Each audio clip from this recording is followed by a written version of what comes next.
విడుమొరటోడు అని వాళ్ళు వీళ్ళు ఎన్నెన్ని అన్న పసి పిల్లవాడు నవ్వాడు.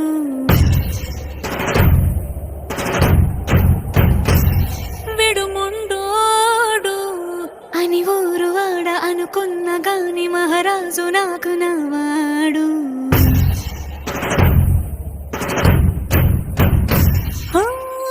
మాట పెడుసైనా మనసులో వెన్న రాయిలా ఉన్నవాడిలోన దేవుడెవరికి తెలుసును నాకన్నా.